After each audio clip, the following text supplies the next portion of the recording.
I remember Arjun Rampal mentioned this on the show and John Abraham has told me this many times कि जब उन्हें in shape होना पड़ता था for a movie role, ripped होना पड़ता था, they would force themselves into extremely boring food और वो प्रोसेस ना एक हफ्ते के लिए बहुत मुश्किल था. बट उस एक हफ्ते के बाद they entered a flow state with eating, जहाँ खाना खाना नहीं होता था, खाना बस पेट्रोल की तरह होता था. Fuel. I assume that that's how your life is, क्योंकि आपको साल भर रिप्ट रहना पड़ता है आपके जॉब की वजह से. 100%. मैं बहुत ही सिंपल फूड्स खाता हूँ और लोगों को बाहर से ये बहुत बोरिंग लग सकता है, पर मैं सेम 4 या 5 फूड आइटम्स हर साल खाता हूँ, हर दिन खाता हूँ, और ये मैं पिछले 7 सालों से कर रहा हूँ. क्या क्या खाता हूँ? फिक्स डाइट प्लान नहीं रहता, पर ऐसे कुछ फूड आइटम्स है जो मैं ऑन रोटेशन हर रोज़ खाता हूँ.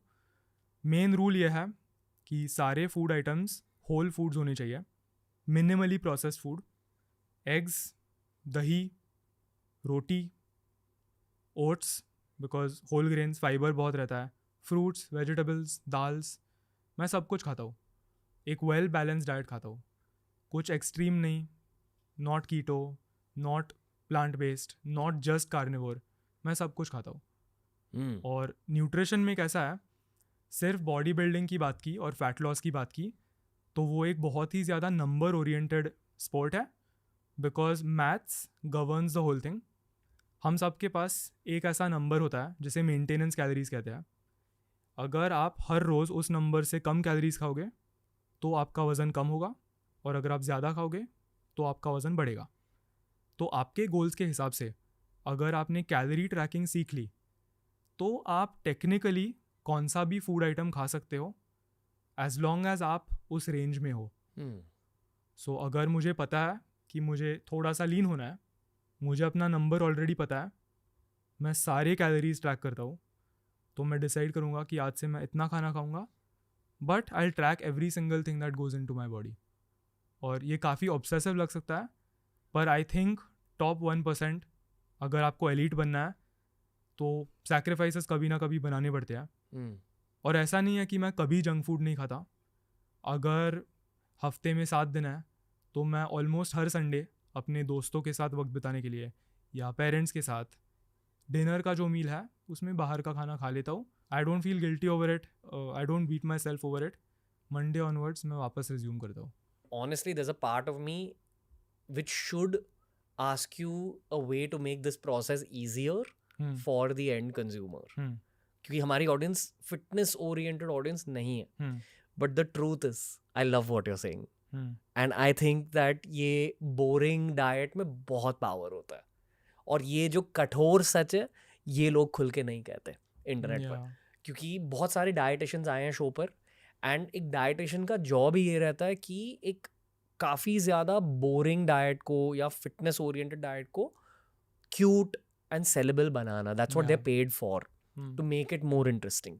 बट जो आप कह रहे हो आई फील कि इसमें असली पावर है. इट्स रियल यार, इट्स रियल. इवन जो क्लाइंट्स मेरे पास आते हैं उनको लेट से 30 किलो कम करना है, तो मैं उनको बता सकता हूँ दिस इज़ अ मैजिक पिल, ये कर, सब कुछ बहुत ईजी है, यू पे मी मनी, सब कुछ हो जाएगा. या मैं उनको बता सकता हूँ ये करना पड़ेगा, it's going to be difficult, पर मैं आपके साथ हूँ और हम साथ में इस जर्नी को टैकल करेंगे. चैलेंजेस आने वाले हैं, ऑब्स्टिकल्स आने वाले हैं, but this is the way to go about it. You know, अगर हमने अब 3 घंटों के लिए भी बात करी, I hope that this is a one thing the end consumer takes away, कि ये बोरिंग साइकोलॉजी में, बोरिंग खाने में बहुत ज़्यादा पावर है, बहुत ज़्यादा इम्पैक्ट रह सकता है आपके लॉन्ग टर्म फिटनेस में. एंड ऑनेस्टली एक बार आपकी बॉडी हाइपर फिट हो गई, अगर आपने एक बार लाइफ में वो वाली रियलिटी टेस्ट कर ली, you change for ever. 100%. It's almost एक ड्रैगन बॉल जी देखते हो, जब वो पहली बार सुपर सैयन बन जाता. I feel it's very important. I can at least speak for the men here, but it's very important for every man to experience being ripped once in his life. 100%. If not forever. एक बार अपनी body को उस हद तक push करो, क्योंकि इतना potential है. And what you said about boring food, जब मैं संडे को डिनर के लिए बाहर का खाना खाता हूँ, दैट इज़ रियल जॉय. क्योंकि पूरा हफ्ता इतने ब्लैंड फूड्स खाने की वजह से जब मेरी टेस्ट बड्स के ऊपर एक्चुअल टेस्टी पैलेटेबल फूड गिरता है, इट इज़ प्लेजर. और लोग इस प्लेजर से इतना आउट ऑफ सिंक जा चुके हैं. अभी अगर मैं अपने फ़ोन पे कुछ खाना ऑर्डर करूँगा 2 मिनट के अंदर वो यहाँ पे आ जाएगा. फूड इंडस्ट्री ने हम सब के टेस्ट बड्स को हाईजैक किया है, जिसकी वजह से हम भूल गए हैं कि नॉर्मल होल फूड्स कितने ब्लैंड और बोरिंग रहते हैं. अगर मैं अभी फ्रूट खाऊंगा, it is pleasure to me. And ancient times में जब प्रोसेस्ड फूड इंडस्ट्री नहीं थी, तब it was pleasurable even for those humans. Fruit मिलना ये बहुत रेयर था. हमें हंट करके फ्रूट गैदर करना पड़ता था. फिर डिनर के बाद थोड़ा सा फ्रूट हमें मिलता था, राइट? आजकल कौन फ्रूट खा के ऐसे पागल हो जाता है, वाह फ्रूट कितना टेस्टी है. बिकॉज सबके 3-4 मील्स, नमकीन, स्नैक्स, बिस्किट, ये इतना ज़्यादा खाने की वजह से people have forgotten what normal is like. और ये प्रॉब्लम मैं हर रोज़ देखता हूँ, हर रोज़. और ये प्रॉब्लम है. आई नो लोग ये सुनना नहीं चाहते, बट इट्स बैड. लोगों के जो भी बुरे हेल्थ आउटकम्स है, ब्लड मार्कर्स है, डायबिटीज़, ब्लड प्रेशर, इतने सारे प्रॉब्लम्स आ रहे हैं, सब फूड की वजह से है. अगर हम एक्चुअली वैसा खाना सीखे like we are program to eat, it will solve most of our problems. आप यहाँ बहुत सिंपल प्रैक्टिकल एडवाइस दे रहे हो, पर लोग सुनते क्यों नहीं इन बातों को? बिकॉज लोग खाने को लेके बहुत ज़्यादा इमोशनल है एंड अटैच्ड है.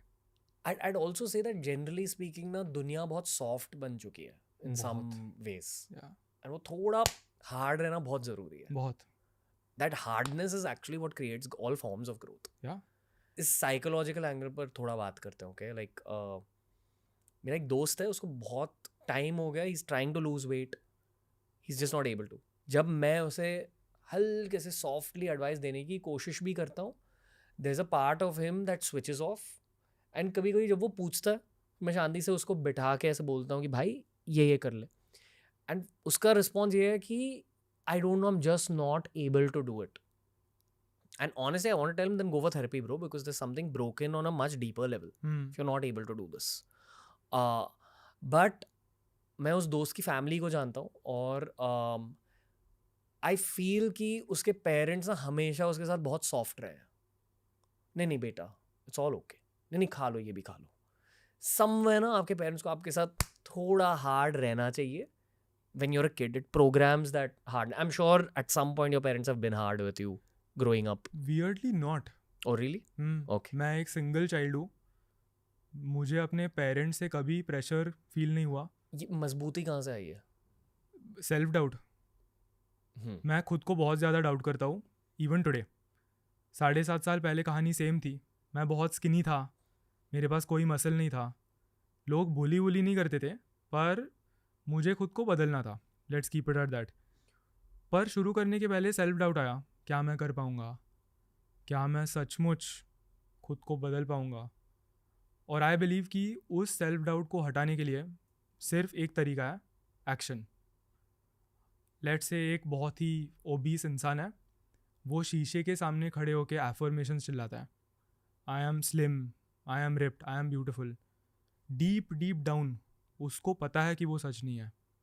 एफर्मेशंस चिल्लाने से, जर्नलिंग करने से, यस कई अलग मेंटल बेनिफिट्स आ सकते हैं, पर it's not going to change reality.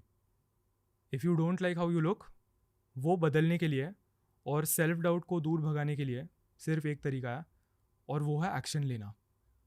और उस एक्शन के थ्रू मैं धीरे धीरे हार्डन होता गया मेंटली.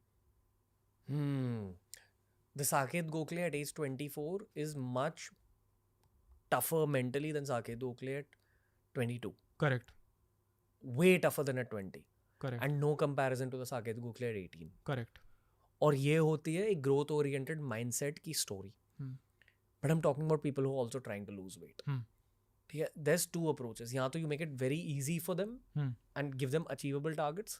या you give them the hard truth. And now depending on what their childhood has been, they'll choose one of the two paths.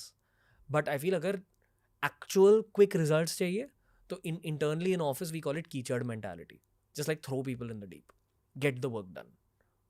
And start में fitness videos बनाता था, then fund it at that point. I used to train people.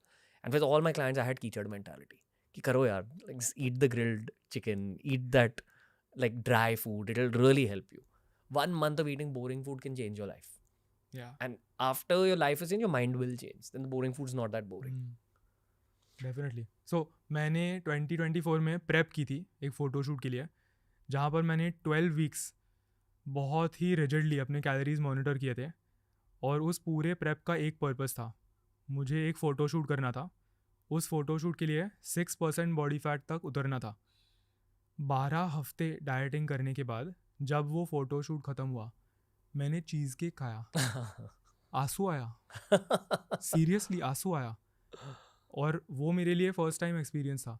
इसके पहले मैंने कहानियाँ सुनी थी कि जब लोग बॉडी बिल्डिंग के लिए प्रेप करते हैं, स्टेज पे उतरने के बाद जब वो पहला चीट मील खाते हैं तो वो रोने लग जाते हैं. तो ये बात सिर्फ सुनी थी, पर एक्चुअली एक्सपीरियंस करने से आई रियलाइज्ड कि यार कुछ तो है. बोरिंग फूड आपको इतना बदल देगा कि even one byte can really make your emotions come out. I'm fully on the same page as you from a philosophy perspective. पता है इसका काउंटर ये हो सकता है, और ऐसे लोग काउंटर करते हैं कि यार life is short, enjoy it as well. Maybe that's true also, valid. But मैं मानता हूँ कि until you're able to experience your maximum potential, you don't even know what enjoyment is. Exactly. एक बार करके देखो, फिर आप डिसाइड करो कि आपको ये ज़्यादा पसंद आया या जो भी सैक्रिफाइसेस बनाने पड़ते हैं वो ज़्यादा पसंद आए. क्योंकि क्रॉस रोड्स है यहाँ पे, राइट? एक चॉइस है. लोग बोलते हैं ना बैलेंस इज़ की. दैट इज़ ट्रू, पर बैलेंस्ड होना आपको ग्रेट नहीं बनाएगा. ये मेरा ओपिनियन है. आई थिंक सक्सेसफुल लोग काफ़ी ज़्यादा अनबैलेंस्ड होते हैं. अगर आप उनके पर्सनैलिटीज़ ऑब्जर्व करोगे, थोड़े से ऑब्सेसिव, थोड़े से एक्स्ट्रा ड्रिवन, और ऐसे टाइप के लोग बैलेंस के बारे में भूल जाते हैं. I think you have to be a little unbalanced to get to that extreme level. अगर आप अनहेल्दी हो और आपको हेल्दी होना है, फिर आप बैलेंस के साथ उसे अचीव कर सकते हो. But to take it to that next level, I think being unbalanced might be the key.